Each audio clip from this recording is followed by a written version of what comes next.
Everyone, welcome to my channel. आज के इस वीडियो में हम क्लास 12 फिजिक्स के इम्पोर्टेंट न्यूमेरिकल के बारे में बात करेंगे। और इन न्यूमेरिकल लगभग हर साल बोर्ड एग्जाम में आते हैं और इसमें कुछ सावधानियां बरतनी होती है जिससे आप नहीं बरत पाते हो और न्यूमेरिकल को गलत कर चले आते हो। तो इन सब परेशानियों को मैं इस वीडियो में सॉल्व कर दूंगा और साथ ही आपको इसको डिटेल्स में बताऊंगा और कैसे बोर्ड एग्जाम में सॉल्व करना है इसको भी बताऊंगा। तो बने रहिए आप हमारे साथ। आप देख रहे हैं अपना विद्यालय यूट्यूब चैनल। तो देखिए, यह एक कुंडली से बद्ध चुंबकीय फ्लक्स 0.1 सेकेंड में 1 वेबर से 0.1 वेबर हो जाता है। कुंडली में प्रेरित विद्युत वाहक बल का वैल्यू ज्ञात कीजिए।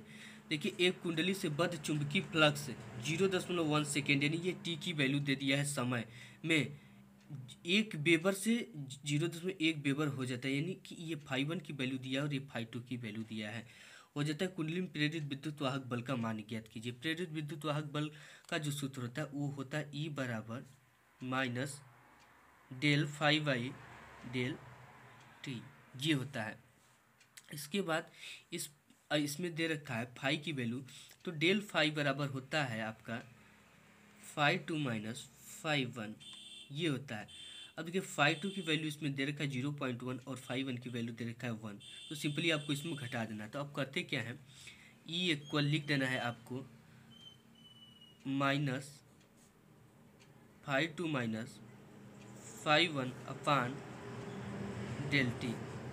इसके बाद आपको करना क्या है कि ये जो φ2 है उसकी वैल्यू रख देना है। तो इसमें φ2 की जो वैल्यू है वो है 0.1, तो यहाँ पे सिंपली पुट कर देना है 0.1, यहाँ पे माइनस का चिन्ह लगा देना है।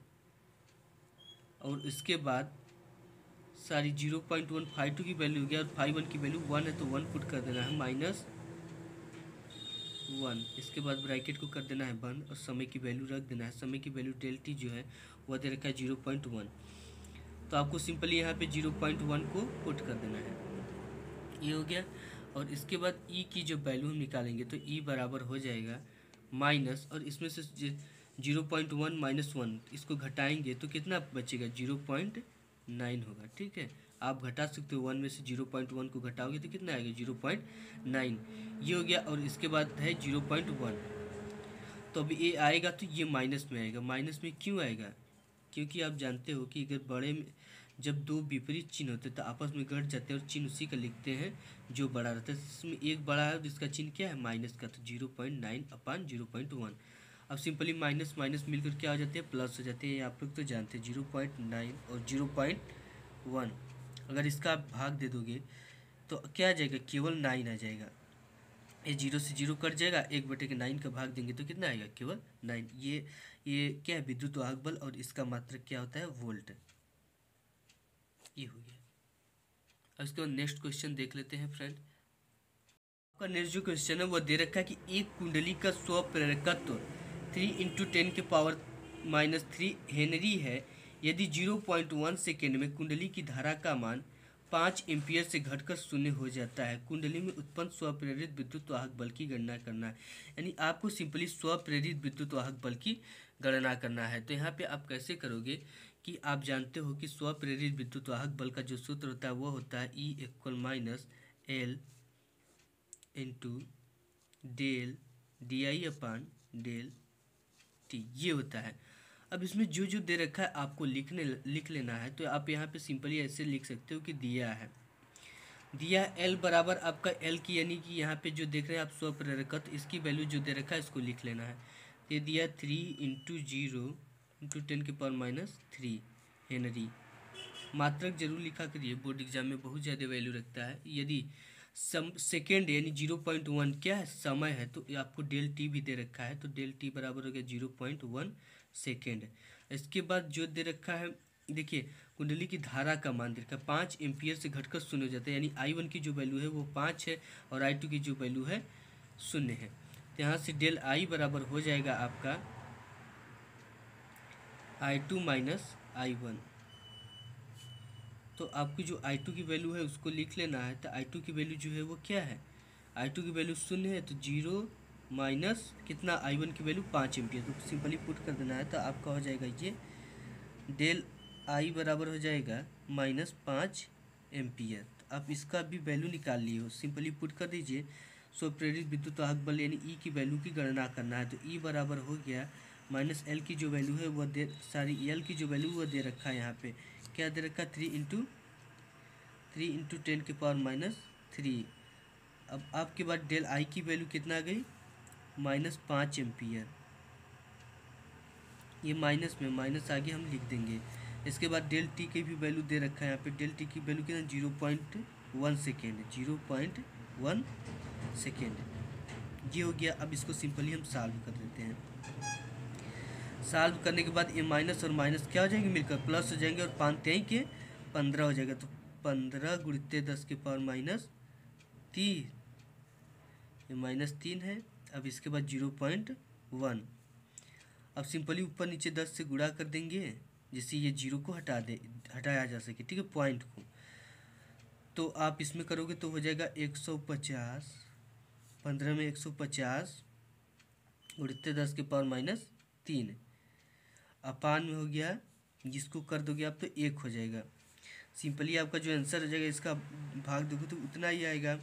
तो 150 × 10⁻³ अब क्या कर सकते हो आप इसको भी पॉइंट में लिख सकते हो। पॉइंट में लिखने के लिए क्या करना पड़ेगा, आपको 100 से भाग देना पड़ेगा पॉइंट को यहाँ से लेकर, और 100 से गुणा करना पड़ेगा। तो अगर आप इससे 100 से गुणा यानी अब या तो आप क्या कर सकते हो, इसको सीधे 0.15 लिख सकते हो या इसी तरह लिख सकते हो। ये हो गया इसका आंसर। अब नेक्स्ट क्वेश्चन की ओर देख लेते हैं। तो नेक्स्ट और इम्पॉर्टेंट की जो क्वेश्चन है वह दे रखा है कि किसी परिपथ में 0.1 सेकेंड में धारा 5 एम्पियर से 0.0 एम्पियर तक गिरती है यदि औसत प्रेरित विद्युत वाहक बल 200 वोल्ट हो। यानी यहाँ पे ई की वैल्यू दे रखा है 200 वोल्ट हो, तो परिपथ में स्व प्रेरित्व का आकलन कीजिए। यानी कि जो ई बराबर हम जानते हैं सूत्र -L di/dt del I by del T होता है। तो इसको हम जानते हैं। तो इसमें से जो एल है इसकी वैल्यू पूछ रखा है यहाँ पे। तो सिंपली आपको करना क्या है कि जो जो दिया है पहले उसको आपको लिख लेना है, जिससे आपको न्यूमेरिकल लगाने में आसानी होगी। तो यहाँ से आपको दे रखा है टी की वैल्यू 0.1 सेकेंड, यहाँ पे हो गया 0.1 सेकेंड। इसके बाद धारा की वैल्यू दिया है कि 5 एम्पियर से 0 एम्पियर हो जाती गिरती है। यानी पहले कितना था 5 एम्पियर, उसके बाद गिरा कितना इतना। तो इसमें से इसको क्या कर देंगे घटा देंगे, यानी ये I1 की वैल्यू है और ये हो गया I2 की वैल्यू। तो हम जानते हैं कि डेल आई बराबर क्या होता है I2 - I1 ये होता है। तो सिंपली आपको करना क्या है कि I2 की वैल्यू दिया है 0.0 -5 एम्पियर। तो आपका डेल आई की जो वैल्यू आ जाएगा माइनस, अब इसमें से आपको घटाना है तो घटाएंगे तो 0 है तो कुछ नहीं, उतना ही आएगा -5 एम्पियर। ये निकल गया। अब आपको विद्युत वाहक बल की भी वैल्यू इसमें दे रखा है कितना 200 वोल्ट। यानी कि आपको यहाँ पे लिख देना ई बराबर कितना दे रखा है 200 वोल्ट ये दे रखा है। तो अब आपको सिंपली एल की वैल्यू निकालना है। तो आप यहाँ से अगर निकालेंगे एल की वैल्यू तो एल बराबर क्या हो जाएगा ई इंटू, अब देखिए यहाँ पे डिवाइड में इधर जाएगा तो मल्टीप्लाई में डेल टी अपान, ये हो गया अपान, ये ऊपर है तो ये कहाँ आ जाएगा नीचे डेल आई माइनस में रहेगा। इसके बाद आपको करना क्या है ई की वैल्यू रख देना 200 वोल्ट माइनस लगाकर इंटू डेल टी, यानी जो समय दिया वो कितना दिया 0.1 सेकेंड, 0.1 सेकेंड। इसके बाद जो एम्पियर की वैल्यू है ये धारा की वैल्यू आई है वो -5 एम्पियर, -5 एम्पियर। ये माइनस माइनस से कट जाएगा और इससे ये कट जाएगा, यानी कि 5 चौक के 20 40 बार में कट गया। अब इसकी जो वैल्यू आप इसमें मल्टीप्लाई करोगे तो एल की जो वैल्यू आ जाएगी वो यहाँ पे मैं देख दे रहा हूँ कि एल इक्वल क्या आ जाएगा आपका 40 का गुणा आप 0.1 में करेंगे तो आ जाएगा 4 हेनरी। यही आपका क्या आ जाएगा आंसर हो जाएगा।